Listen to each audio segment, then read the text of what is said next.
السلام علیکم ورحمۃ اللہ۔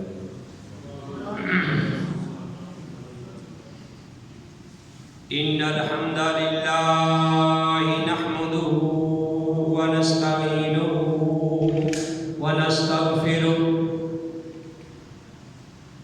ونعوذ باللہ من شرور انفسنا ومن سیئات اعمالنا من يهده الله فلا مضل له ومن يضلل فلا هادي له واشهد ان لا اله الا الله وحده لا شريك له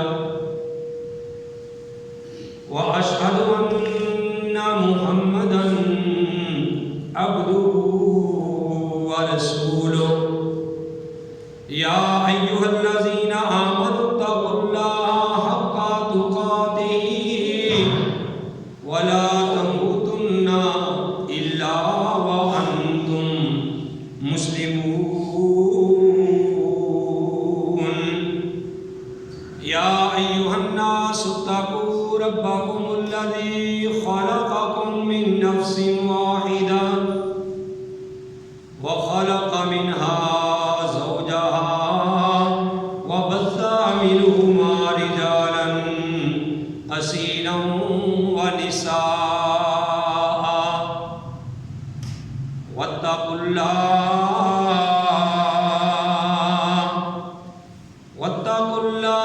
الذي تساءلون به والأرحام إن الله كان عليكم رقيبا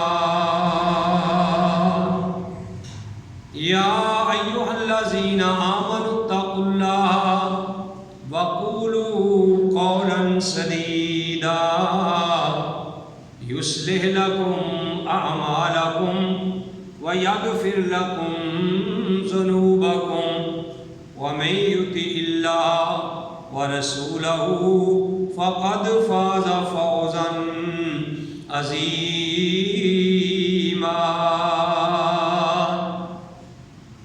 أما بعد فإن خير الحديث كتاب الله وخير الهدي هدي محمد صلى الله عليه وآله وسلم وشر الأمور محدثاتها وكل محدثة بدعة وكل بدعة ضلالة وكل ضلالة في النار أعوذ بالله السميع العليم من الشيطان الرجيم بسم الله الرحمن الرحيم والشمس وضحاها والقمر إذا تلاها والنهار إذا جلاها والليل إذا يغشاها والسماء وما بناها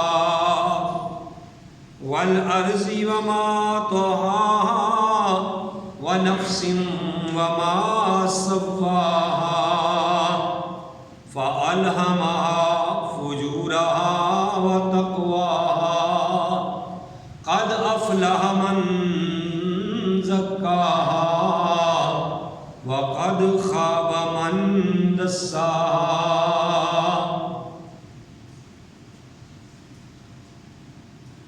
ہر قسم کی حمد و ثنا اللہ وحدہ لا شریک کی ذات پاک کے لیے، وہ اللہ جو ساری کائنات کا خالق، مالک اور رازق ہے۔ حمد و ثنا کے بعد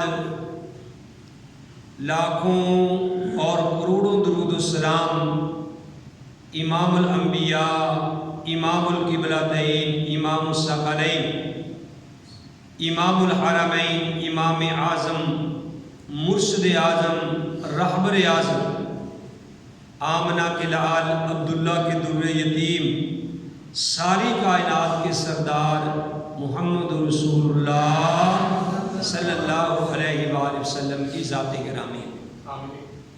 محترم حضرات،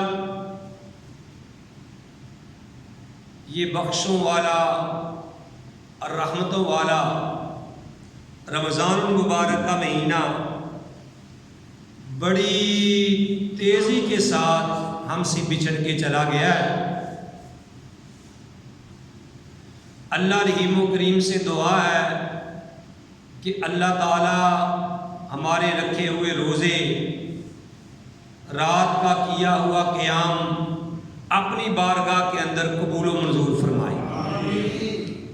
جس طرح کہ میں نے شروع میں بتایا تھا کہ تابعین جو ہیں، سلف صالحین جو ہیں، پہلے لوگ، ان کا رمضان المبارک کے بارے میں یہ نظریہ تھا، اس طریقے سے وہ رمضان کا انتظار کرتے تھے کہ کانوا یدعون اللہ ستۃ ایام، کہ وہ 6 مہینے رمضان سے قبل یہ دعائیں کرنا شروع کر دیتے تھے، ان یبلغہم رمضان، کہ اے اللہ ہمیں رمضان تک پہنچا دینا، یعنی ہماری زندگی میں رمضان کا مہینہ آ جائے۔ اور جب رمضان گزر جاتا، ثم یدعون اللہ ستۃ ایام، پھر 6 مہینے بعد وہ یہ دعائیں کرتے رہتے کہ اے اللہ جو ہم نے روزے رکھے ہیں وہ قبول فرما۔ سبحان اللہ۔ ہمارے ہاں تو یہ بات مشہور ہے کہ آئی عید الفطر، کھادیاں سیویاں دے لتا فکر۔ اب دیکھو کہ رمضان ساتھ ہی ساری رونقیں اپنی لے گیا ہے، مساجد خالی، فصلی بٹیرے اڑ گئے، ٹھیک ہے نا جی؟ تو رمضان اپنی رونقیں ساتھ ہی لے گیا۔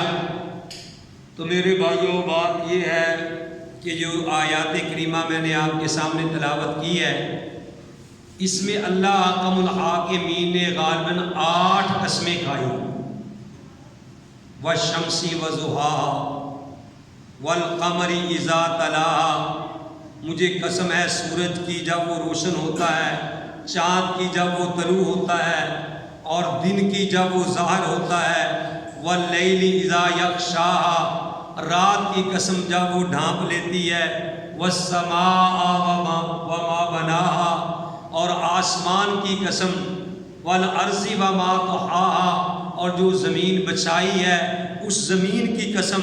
اللہ حاکم الحاکمین 8 قسمیں کھا کے کہتے ہیں قد افلح من زکاہا، کہ کامیاب ہو گیا وہ کہ جس نے اپنے نفس کو پاک کر لیا، اپنا تزکیہ کر لیا۔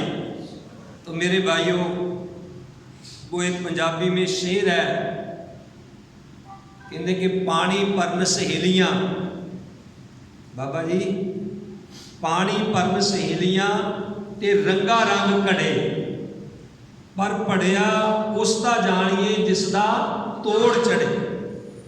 کہ پہلے لڑکیاں یعنی گھر سے نہر سے جاتی تھی، گڑوں میں پانی بھر کے لاتی تھی، ٹھیک ہے نا جی؟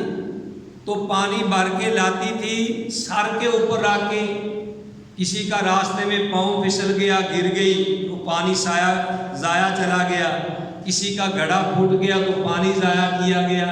پانی پرن سہیلیاں تے رنگا رنگ کڑے، پر پریا اس دا جانیے جس دا توڑ چڑھے، یعنی اس کو سمجھیں گے کہ پانی لے کے گھر پہنچ گئی ہے، جو مکمل طور پہ بڑا بڑایا گھڑا جو ہے وہ لے کے گھر صحیح سلامت پہنچ جائے۔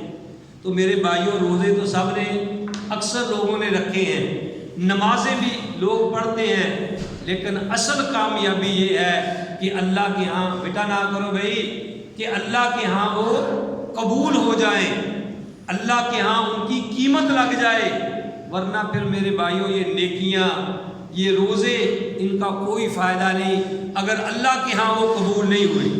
اب اللہ کے ہاں قبولیت کی شرط یہ ہے، کہتے ہیں کہ جب تم نے ایک نماز پڑھنے کے بعد دوسری نماز پڑھی ہے تو سمجھ لو کہ اللہ نے تمہاری نماز پہلی قبول کر لی ہے، اسی لیے اللہ احکم الحاکمین نے تمہیں دوسری نماز پڑھنے کی توفیق عطا فرمائی۔ ٹھیک ہے نا؟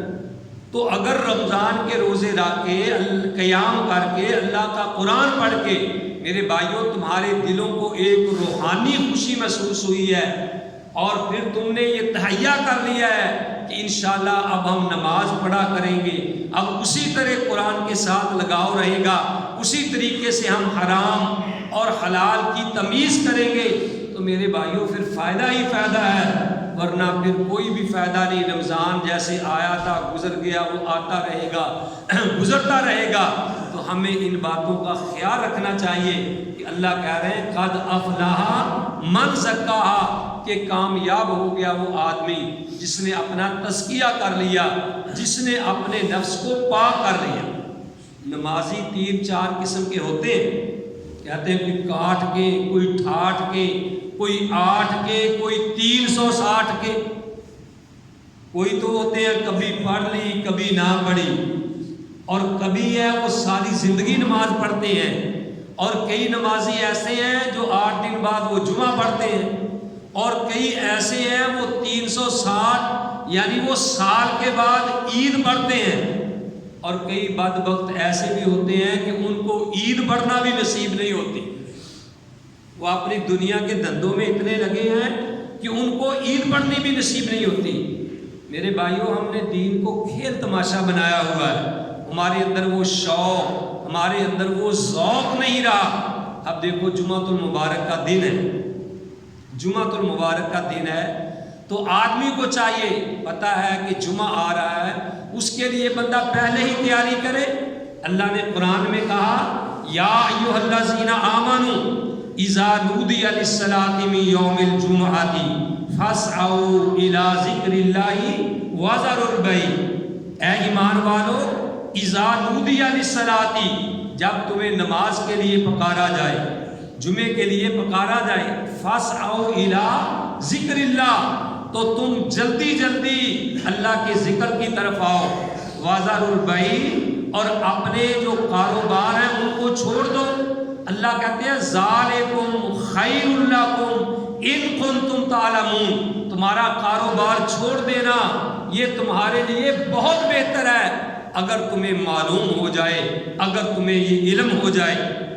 اب دیکھو میرے بھائیوں، کورونا کی وجہ سے، لاک ڈاؤن کی وجہ سے ہم اپنی شٹ ڈاؤن نیچے کر دیتے ہیں، شٹر ڈاؤن کر دیتے ہیں، دکانیں بند کر دیتے ہیں، باہر نکل جاتے ہیں، لیکن جمعے کے لیے ہم اللہ کا حکم سمجھ کر نہیں آتے۔ یہ دیکھو افسوس ہے کہ چند یعنی ساتھی آئے ہیں، کیونکہ رمضان چلا گیا، انہوں نے سمجھا شاید رمضان کو ہی جمعہ پڑھنا جو ہے یہ فرض ہے، آگے پیچھے فرض نہیں ہے۔ تو اللہ کہتا ہے یا ایھا الذین آمنوا، اے ایمان والو، اذا نودی للصلاۃ، جب تمہیں نماز کے لیے پکارا جائے، اذا نودی للصلاۃ، جب تمہیں نماز کے لیے پکارا جائے تو کیا کرو، فاسعوا الی ذکر اللہ، تم اللہ کے ذکر کی طرف آؤ، وذروا البیع، اور اپنے کاروبار جو ہے وہ چھوڑ دو، ذالکم خیر لکم ان کنتم تعلمون، ان کنتم تعلمون، یہ تمہارے لیے بہت بہتر ہے اگر تم جانتے ہو۔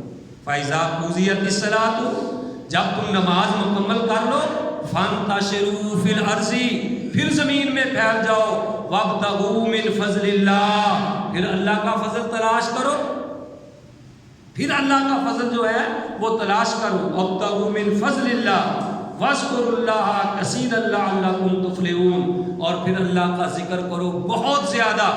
تو اس لیے میرے بھائیوں جمعے کو منہود خاطر رکھتے ہوئے جمعے کے لیے تیار ہوا کرو، صبح ہی سے اس کی تیاری شروع کیا کرو۔ پیارے نبی علیہ الصلوۃ والسلام سے یہ بات ثابت ہے کہ بندہ جمعۃ المبارک والے دن غسل کرے، اور جتنی میسر ہو سکے اگر تو وہ خوشبو لگائے، ہم سسرال جانا ہو، ہمیں کسی دعوت میں جانا ہو، پارٹی میں جانا ہو، تو ہم پرفیومیں چھڑک کے جاتے ہیں، خوشبوئیں لگا کے جاتے ہیں، اچھے اچھے کپڑے پہن کے جاتے ہیں. تو لیکن ہمیں جمعے کا یہ شوق ہی نہیں ہے. سنت سمجھ کے جمعے والے دن ہمیں غسل کرنا چاہیے، اچھے طریقے سے مسواک کرنی چاہیے. اور مسواک نہیں ہے تو بندہ ٹوتھ پیسٹ کر کے آئے اور پھر صاف ستھرے کپڑے پہن کے آئے، خوشبو لگا کے آئے. کئی لوگوں کو دیکھا گیا ہے کہ جمعے والے دن بھی عام روٹین میں وہ آتے ہیں اور ایسے مساجد میں کپڑے پہن کے آتے ہیں، ٹھیک ہے نا، کوئی نکر پہن کے آ جاتا ہے، کوئی عام شرٹ پہن کے آ جاتا ہے. اگر انہی لوگوں کو یہ کہہ دیا جائے کہ چلو یار فلاں سیاستدان کے گھر میں دعوت پہ جانا ہے، فلاں آدمی نے دعوت پہ جانا ہے، وہ کبھی بھی ایسے کپڑے پہن کے نہیں جائے گا جیسے ہم مسجد میں کپڑے پہن کے آتے ہیں. تو مسجد کے آداب بھی ہیں، جمعے کے آداب بھی ہیں. غسل کر کے بندہ آئے اور پھر اچھے صاف ستھرے کپڑے پہن کے آئے، خوشبو لگا کے آئے. اور پھر میرے بھائیوں، پیارے نبی علیہ الصلوۃ والسلام سے یہ بھی ثابت ہے، علیکم بالسکینۃ والوقار، کہ جب وہ مسجد میں آئے تو وقار کے ساتھ، سکون کے ساتھ آئے، دوڑ کے مسجد میں نہ آئے. تو یہ باتیں جمعے کے متعلق ہیں، تو ہمیں ان باتوں پہ خیال کرنا چاہیے کہ ہمارے اندر یہ شوق پیدا کیوں نہیں ہو رہا، ہمارے اندر یہ ذوق پیدا کیوں نہیں ہو رہا. میرے بھائیوں، 60 سال گزر گئے ہیں، 50 سال گزر گئے ہیں، کسی کے 40 سال گزر گئے ہیں، اور وہ کوئی بھی یہ چیلنج نہیں کر سکتا کہ میں جی اتنے سالوں سے پہلی صاحب میں سب سے پہلے آ رہا ہوں. نہیں، بس ایک جو رواج بنا ہوا ہے، ایک رسم کے طور پہ، ٹھیک ہے نا، اسی طریقے سے ہم آتے ہیں. کسی کہنے والے نے کہا کہ یار تیرا مسجد کے ساتھ کم از کم اتنا تو تعلق ہونا چاہیے کہ تجھے مسجد کا پنکھا چلانے کے لیے سارے بٹن نیچے نہ کرنے پڑے. تیرا مسجد کے ساتھ اتنا تعلق، اتنا لگاؤ ہونا چاہیے کہ مسجد کا ایک پنکھا چلانے کے لیے سارے بٹن تجھے نیچے نہ کرنے پڑے. کیوں؟ کہ جب مسجد میں آنا ہی نہیں ہے تو کیا پتا کہ کس پنکھے کا کون سا بٹن ہے، کس لائٹ کا کون سا بٹن ہے. اگر وہ روٹین کے ساتھ مسجد میں آتا ہے، جمعہ پڑھتا ہے، تو اس کو پتا کہ فلاں بٹن جو ہے وہ فلاں پنکھے کا. یعنی یہ کسی نے مثال دی ہے، مطلب یہ بڑی اچھی سمجھانے کی مثال دی ہے کہ مسجد کے ساتھ ہمارے ایسے تعلق ہونا چاہیے، مسجد کے ساتھ ہمارا لگاؤ ہونا چاہیے. پیارے نبی علیہ الصلوۃ والسلام نے ارشاد فرمایا کہ قیامت والے دن اللہ حکم الحاکمین 7 آدمیوں کو اپنے عرش کے سایہ کے نیچے جگہ عطا فرمائے. جب کسی چیز کا سایہ نہیں ہوگا، ان 7 آدمیوں سے وہ بھی خوش قسمت آدمی ہے کہ جس کا دل مسجد کے ساتھ اٹکا رہتا ہے. پیارے نبی علیہ السلام نے فرمایا جب دیکھو تم کسی آدمی کو کہ وہ مسجد کی دیکھ بھال کر رہا ہے، وہ مسجد کی دیکھ بھال کر رہا ہے، مسجد کا اہتمام کر رہا ہے، لائٹ کا اہتمام کر رہا ہے، پنکھوں کا انتظام کر رہا ہے، پانی کا انتظام کر رہا ہے، مسجد کی صفائی کر رہا ہے، پیارے نبی علیہ الصلوۃ والسلام نے فرمایا کہ اس بندے کے ایمان کی تم گواہی دے دو. یہ حج بھی بندہ کرتا ہے، نماز بھی بندہ پڑھتا ہے، زکوٰۃ بھی پڑھتا ہے، کسی کے بارے میں پیارے نبی علیہ الصلوۃ والسلام نے یہ الفاظ نہیں کہے کہ جو آدمی دیکھو جی حج کر کے آیا ہے آپ اس کے ایمان کی گواہی دے دو. کیا پتا کہ وہ حاجی پہلے سے بھی چھرا بن کے آیا ہے. یہ آپ نے نہیں فرمایا کہ جو آدمی زکوٰۃ دے رہا ہے، صدقہ خیرات کر رہا ہے، اس کے ایمان کی گواہی دے دو. ہو سکتا ہے کہ اس کے دل میں ریاکاری ہو، وہ سخی بننا چاہتا ہو، اس کے دل میں ریاکاری ہو، لیکن میں قربان جاؤں، پیارے نبی علیہ الصلوۃ والسلام نے ارشاد فرمایا کہ جب تم دیکھو کہ وہ مسجد کی دیکھ بھال کر رہا ہے، مسجد کی صفائی کر رہا ہے، مسجد کا خیال رکھ رہا ہے، پیارے نبی علیہ الصلوۃ والسلام نے فرمایا کہ اس بندے کے تم ایمان کی گواہی دے دو. ہمارے دلوں میں یہ شوق پیدا ہونا چاہیے کہ یار آج میں نے پہلی صف میں جانا ہے، یار مسجد آج میں نے جا کے دھونی ہے، یار آج صفحے میں نے جا کے بچانی ہے، یار آج واش روم میں نے صاف کرنے ہیں مسجد کے، اللہ کی رضا کے لیے. تو جب یہ شوق پیدا ہو جائے گا سمجھ کو لو کہ آپ کا اللہ کے ساتھ تعلق پیدا ہو گیا ہے کہ آپ اللہ کے گھر کے ساتھ محبت کرتے ہیں۔ تو ان باتوں چھوٹی چھوٹی باتوں کا خیال رکھا کرو۔ اگر میں اب آپ کو تقریر ترنم کے ساتھ سناؤں، ہاں ہو کروں، تو آپ بھی بڑے الرٹ ہو کے سنیں گے، بڑی گردنیں لائیں گے۔ یہ مسائل وہ ہیں جو روز مرہ ہمارے کام آنے والے ہیں بابا جی، جو روز مرہ ہمارے کام آنے والے ہیں۔ تو ان باتوں کا خیال رکھا کرو۔ اگر آپ مساجد سے محبت نہیں کریں گے، اگر آپ مدارس سے محبت نہیں کریں گے، تو میرے بھائیوں پھر اللہ بھی آپ سے محبت نہیں کرے گا۔ کسی کہنے والے نے خوب کہا ہے کہ بھئی تم علماء اکرام کے ساتھ جو عالم دین ہیں، جو اللہ کے دین کی طرف بلاتے ہیں، اللہ کی طرف دعوت دیتے ہیں، پیارے نبی صلی اللہ علیہ وسلم کی طرف بلاتے ہیں، پیارے نبی کی بات کی طرف دعوت دیتے ہیں، تم ان سے نفرت بغض نہ رکھو۔ اگر تم علماء کرام سے بغض رکھو گے، نفرت رکھو گے، تو وہ پیر ذوالفقار علی شاہ نقش بندی ہیں، انہوں نے اپنی کتاب میں یہ بات لکھی ہے، انہوں نے تقریر میں یہ بات کہی ہے کہ وہ بندہ جو ہے وہ ایمان کی حالت میں نہیں مرے گا۔ اگر تم چاہتے ہو کہ ہماری موت ایمان کی حالت میں آئے تو مساجد سے محبت کرو، علماء اکرام سے محبت کرو، دین کے جو داعی ہیں ان کے ساتھ تم محبت کرو، اگر تم چاہتے ہو کہ ہماری موت جو ہے وہ ایمان کی حالت میں آئے۔ آج ہم جس امام کے پیچھے نماز پڑھتے ہیں اسی کے بارے میں بغض رکھتے ہیں۔ خطیب سے اگر تھوڑی سی کوئی بات، خطیب جو ہے وہ انسان ہے، اس سے غلطی ہو سکتی ہے، صرف پیارے نبی علیہ الصلوۃ والسلام کی ذات جو ہے وہ معصوم عن الخطا ہے، غلطیوں سے اللہ نے ان کو بچا لیا ہے۔ صرف امام کائنات صلی اللہ علیہ وسلم کی ذات جو ہے، انبیاء کرام جو ہیں وہ معصوم عن الخطا ہیں، یعنی غلطیوں سے پاک سے مراد ہے کہ اللہ نے ان کو غلطیوں سے بچا لیا ہے، ورنہ ہر ایک سے غلطی ہو سکتی ہے۔ تو اگر کوئی کمی کوتاہی ہو جائے میرے بھائیوں، ہم وہ برداشت کرنے کے لیے تیار نہیں ہیں، ہم اپنی نیکیاں ساری برباد کر کے چلے جاتے ہیں۔ اگر کوئی لمبی دعا تھوڑی سی ہو جائے تو اس پہ بھی ہمارے بھائی کئی تنقید شروع کر دیتے ہیں، اگر نماز کبھی لمبی ہو جائے اس پہ بھی تنقید شروع ہو جاتی ہے، اگر کبھی نماز ہلکی پڑھا دے تو اس پہ بھی تنقید شروع ہو جاتی ہے۔ میرے بھائیوں، پیارے نبی کریم صلی اللہ علیہ وسلم سے لمبی نماز پڑھانا بھی ثابت ہے، لمبا خطبہ دینا بھی ثابت ہے، مختصر خطبہ دینا بھی ثابت ہے، اور چھوٹی نماز پڑھنی بھی ثابت ہے۔ فرض کرو کہ فجر کی نماز میں اگر آپ قل هو اللہ احد امام پڑھا دے، دونوں رکعتوں میں پڑھا دے، تو اس میں کوئی حرج والی بات نہیں ہے۔ تو یہ ساری باتیں پیارے نبی علیہ السلام سے ثابت ہیں۔ تو میرے بھائیوں، اگر آپ مساجد کے ساتھ لگاؤ کرو گے، آپ کا دل مسجد میں لگے گا، آپ محبت کرو گے، قرآن کے ساتھ محبت کرو گے، تو پھر اللہ بھی آپ سے محبت کرے گا۔ تو بہرحال بات یہاں سے چلی تھی کہ رمضان المبارک کا مہینہ گیا اور ساتھ ہی فصلی بٹیرے بھی اڑ گئے۔ میرے بھائیوں، رمضان اپنی رونقیں بھی ساتھ لے گیا۔ تو اب اللہ نے قرآن میں کیا کہا ہے کہ یا ایھا الذین آمنوا لا تتبعوا خطوات الشیطان، اے ایمان والو شیطان کے قدموں کی پیروی مت اختیار کرو، انہ لکم عدو مبین، وہ تمہارا کھلم کھلا دشمن ہے۔ اب رمضان میں شیطان کو باندھ دیا گیا تھا۔ نبی علیہ السلام نے فرمایا اذا جاء رمضان فتحت ابواب الجنہ وغلقت ابواب جہنم وسلسلت الشیاطین، کہ جب رمضان آتا ہے جنت کے دروازے کھول دیے جاتے ہیں اور جہنم کے دروازے بند کر دیے جاتے ہیں۔ اب جنت کے دروازے کیا ہیں؟